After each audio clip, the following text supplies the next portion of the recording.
Have you ever glanced across a crowded room and seen someone who once meant everything to you, only to realize how far apart your worlds have drifted?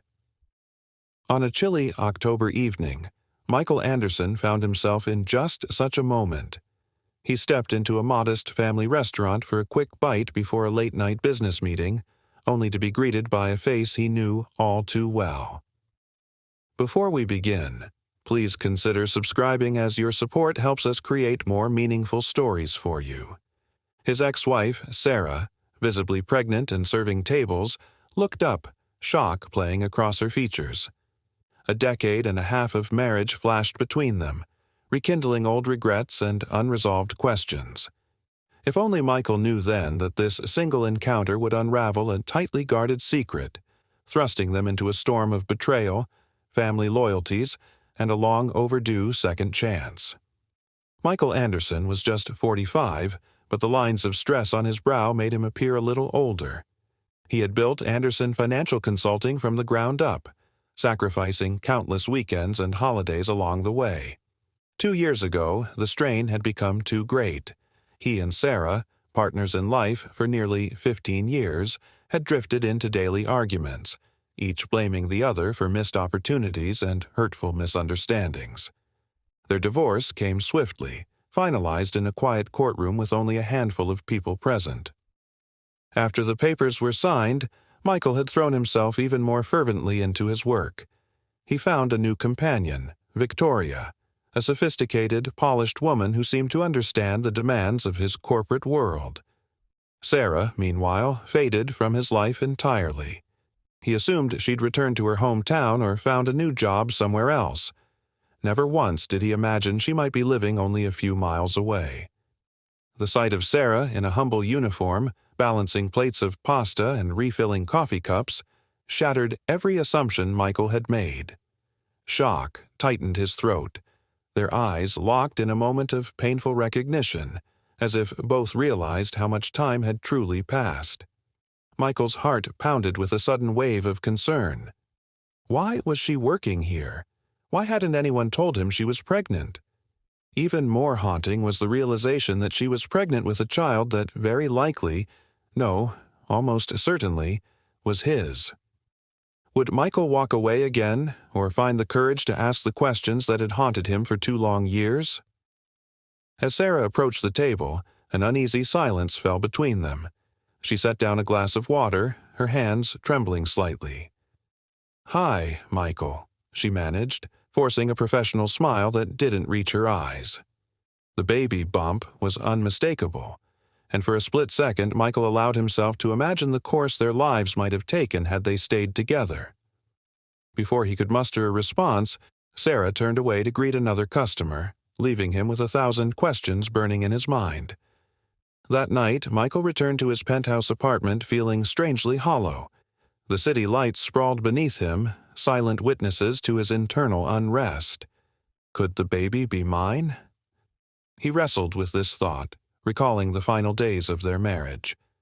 They had drifted, yes, but they were still intimate. Guilt gnawed at his chest. He flashed back to arguments, slamming doors, and bitter words. Small but devastating moments that had chipped away at their once strong bond. Unable to sleep, he paced from one corner of the living room to the other. Eventually, he sent a guarded text message to Sarah. "We need to talk." Hours passed without a response. Morning came, bringing with it the high-stakes pressure of a critical merger meeting. Michael forced himself to focus on spreadsheets and financial projections, but his mind drifted repeatedly to Sarah. He found himself staring at his phone, waiting for a reply that never arrived. Would Sarah ignore him altogether, or was she simply deciding what to do next? Later that day, in the company lobby, Michael's fiancée, Victoria, intercepted him. With her poised demeanor and impeccable taste in designer suits, Victoria seemed the perfect corporate partner to complement his ambitions. Sensing his distraction, she pressed, "What's bothering you?" Michael hesitated before revealing that he'd seen Sarah. The moment he mentioned pregnancy, Victoria's expression hardened. She tried to sound nonchalant, but her clipped tone betrayed her underlying displeasure. "You don't owe her anything," she said. "That part of your life is over." Yet for Michael, it wasn't so simple. Memories of Sarah's unwavering support in the early days flooded his mind. How she'd stayed up late helping him refine business pitches, how she'd comforted him when rejections piled up. The thought of her waiting tables, heavily pregnant, stirred a protectiveness he hadn't felt in years. Victoria, noticing his resolve, took a different tack, insisting it was nothing but a ploy to extort money from him. "Don't let her guilt trip you," she said, stepping closer, her voice dripping with concern that felt a little too rehearsed. Was Victoria's reaction truly out of worry for Michael, or was something darker at play? Days passed in emotional tug-of-war. Sarah continued to ignore Michael's calls while Victoria used every opportunity to persuade him that reconnecting was a grave mistake. The tension came to a head when Michael's father, Thomas Anderson, requested a family dinner. Thomas had recently recovered from a serious heart scare that nearly claimed his life. Over a modest meal, Thomas spoke plainly. "Michael, I've learned the hard way that family isn't something you can replace with work or wealth." He touched the scar on his chest, the reminder of his near-death experience. "Don't let bitterness or pride blind you to what truly matters." Thomas's words lingered in Michael's mind long after the dinner ended. He had always respected his father's wisdom. Thomas had built his own modest real estate venture from scratch, but unlike Michael, he had maintained a close-knit family, at least until Michael's divorce.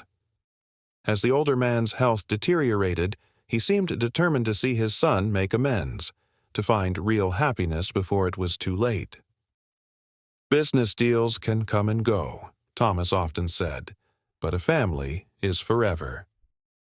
Would Michael act on his father's advice or fall back into old habits of denial and avoidance? Fueled by this renewed sense of purpose, Michael decided to pay an unannounced visit to Sarah's apartment. He discovered she was living in a modest complex on the outskirts of the city, far from the luxurious neighborhood they had once shared.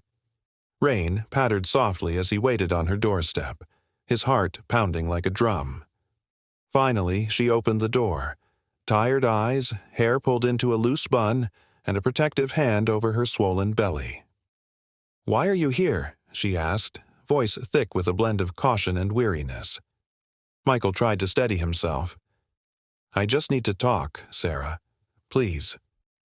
She let him in, albeit reluctantly. The living room was sparse but clean and homey. A few photos of their teenage daughter, Emma, lined a makeshift shelf. Emma was 14 now, living with Sarah full-time after the divorce.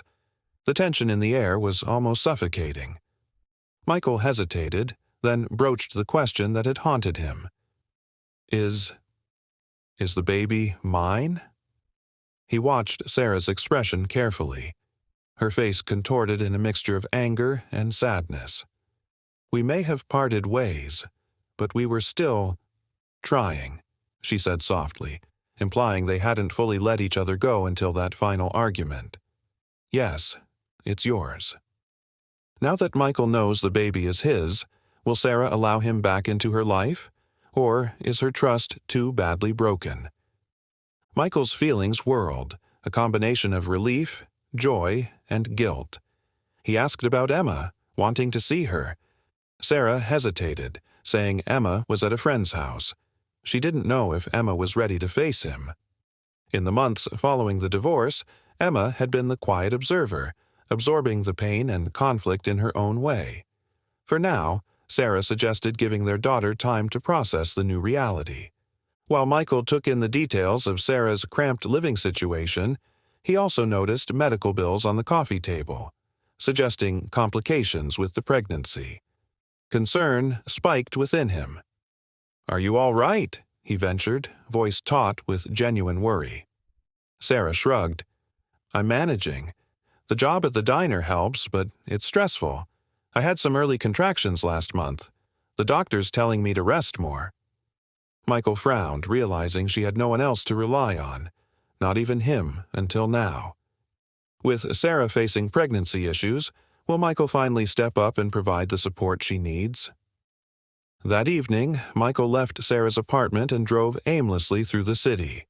He felt torn between loyalty to his unborn child and the demands of his high-stakes career, and, if he was honest, Victoria's influence.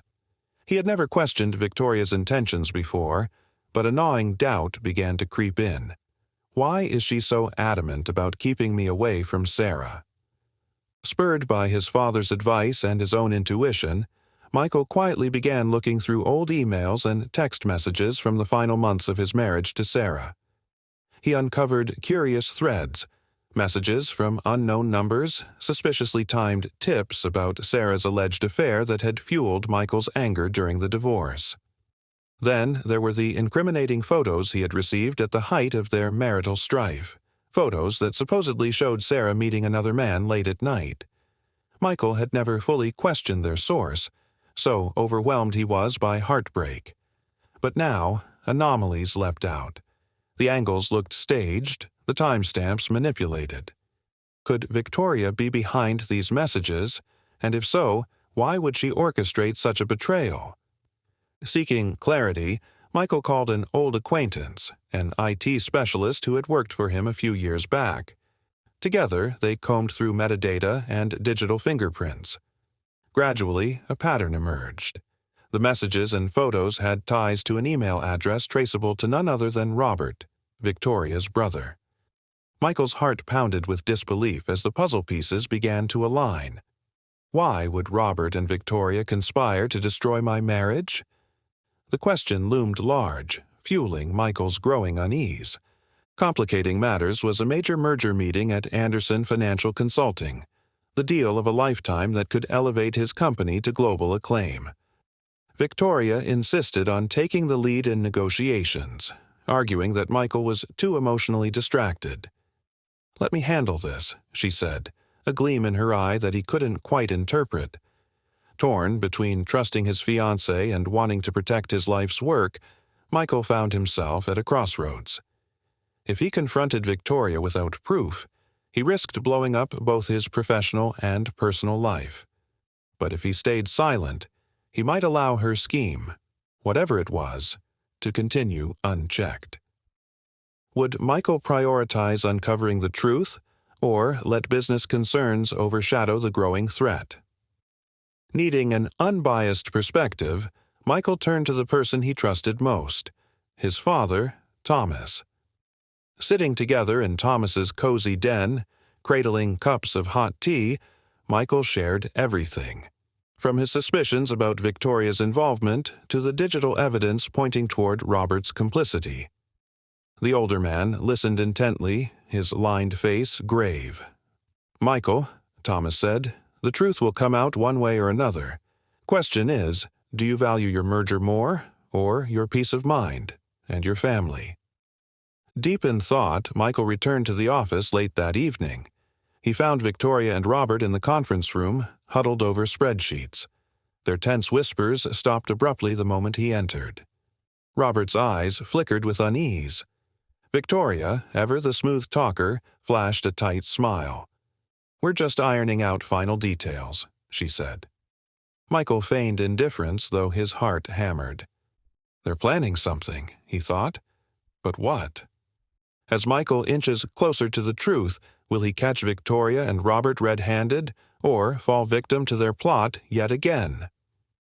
Around this same time, Sarah's condition worsened. At 7 months pregnant, she was admitted to the hospital for monitoring. Aware of her situation through sporadic texts, Michael rushed to her bedside. It was a stark image. Sarah, hooked up to IVs, her face pale and fatigued. The baby's heartbeat echoed on a fetal monitor, a rhythmic reassurance mixed with harrowing uncertainty. Doctors warned of potential complications that could jeopardize both mother and child. Michael barely left her side, ignoring the barrage of phone calls from his company about the imminent merger. For nearly 48 hours, he dozed in a chair near Sarah's bed, awakened only by the beep of machines or nurses checking vitals. Emma, their 14-year-old daughter, arrived with a backpack full of Sarah's favorite mystery novels, determined to keep her mother's spirits up. She gave Michael a measured look, as though unsure how to greet this father who had been more of a memory than a reality for the past 2 years. Yet desperation and worry forged an unspoken truce. Will Sarah pull through, and how will this crisis reshape Michael's view of what truly matters? On the second night, exhaustion weighed heavily on them both. Sarah drifted off, but Michael couldn't sleep. He walked the hospital corridor, passing rooms filled with anxious families. This is where I need to be, he realized, with Sarah, with our child, and with Emma. An unanticipated wave of longing surged through him. He had spent years chasing financial success, but none of that felt significant compared to these fragile moments. Meanwhile, Victoria's frustration grew. She texted repeatedly, demanding updates, accusing him of abandoning his responsibilities. Once, she even showed up at the hospital, but Sarah's friend Jennifer intercepted her in the lobby. Jennifer, a strong-willed colleague of Sarah's, had witnessed how precipitously the marriage fell apart and had always suspected outside manipulation. Jennifer calmly told Victoria that Sarah was in no condition to be upset by unnecessary drama. Victoria, forced to retreat, left with a stormy glare, muttering that Michael would regret missing the critical merger meeting. Would Victoria seize control of the merger in Michael's absence, and to what end? On the third day of Sarah's hospitalization, doctors performed an urgent procedure to stabilize her blood pressure. Michael's anxiety peaked. He hovered outside the operating room, consumed by fear for Sarah and their unborn child. Emma sat next to him, clutching one of her mother's novels so tightly that its edges curled. Neither spoke much, but an unspoken bond formed in that quiet corridor.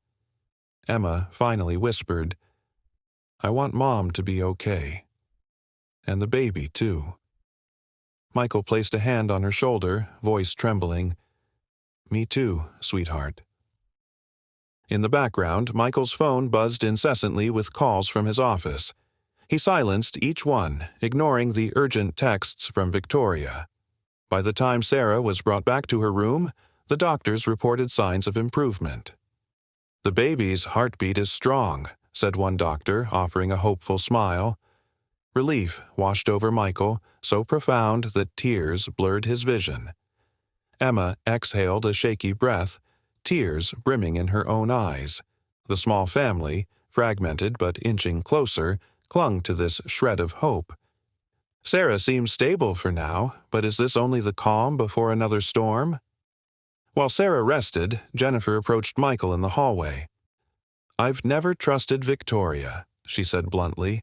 "The timing of those incriminating messages, all the rumors about Sarah.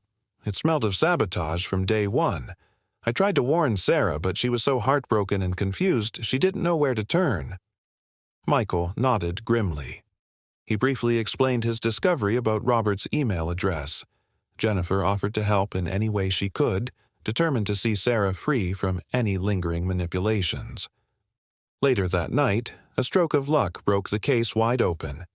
Michael's IT specialist friend managed to hack into the full email chain from Robert's account. There it was, in black and white. Communications between Robert and Victoria detailing how to fabricate evidence against Sarah, how to provoke Michael's rage, and how to manipulate the timing of a chance encounter that would make Sarah look unfaithful. The motive? Revenge. Years ago, Sarah's father had outbid Robert on a crucial business deal, causing Robert financial ruin. Victoria and her brother had orchestrated the perfect plan to retaliate, ruining Sarah's marriage and hooking Michael as a wealthy target. Michael has the smoking gun, but how will he confront Victoria, and will he do it before it's too late? Armed with this damning proof, Michael confronted Victoria in their upscale office suite. She was perched behind his massive desk, finalized signing documents for the big merger. Rage boiled in Michael's veins as he slammed the printed emails onto the desk. "Explain this," he demanded, voice echoing in the silent room. Victoria's expression flickered from shock to cold calculation. Robert, lurking nearby, paled at the sight of his incriminating words. Victoria attempted to spin the situation, claiming it was all just business, that Sarah's father had wronged Robert. She even tried to coerce Michael, warning that if he exposed them, his company's reputation could take a hit. But Michael was beyond manipulation.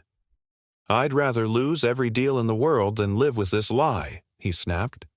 Security was called, and within minutes Victoria and Robert were escorted out. Their scheme finally laid bare. The betrayal stung, but in a strange twist, Michael felt liberated. No more secrets, no more illusions. Now that the villains are unmasked, can Michael salvage his life's work and, more importantly, rebuild his broken family? The final drama unfolded back at the hospital. Sarah had developed a sudden complication. Her blood pressure spiked dangerously again, threatening the baby's health. Doctors prepared for an emergency C-section. Michael arrived just as nurses rushed Sarah down the hallway. Emma clung to him, tears streaming. In that searing instant, Michael understood that nothing mattered more than being there for his family. He held Emma's hand, waiting helplessly outside the operating room. It felt like eternity before a doctor emerged. "Mother and baby are stable," the doctor announced. A tidal wave of relief crashed over Michael. Emma broke into a sobbing laugh, burying her face against her father's shoulder. For the first time in years, father and daughter embraced, united by an overwhelming sense of gratitude. Moments later, a nurse guided them into a recovery room where Sarah cradled a tiny baby boy. Exhausted but beaming, she glanced up, eyes brimming with tears. Sarah and the baby have survived. Will this miracle pave the way for a real reconciliation, or has too much damage been done?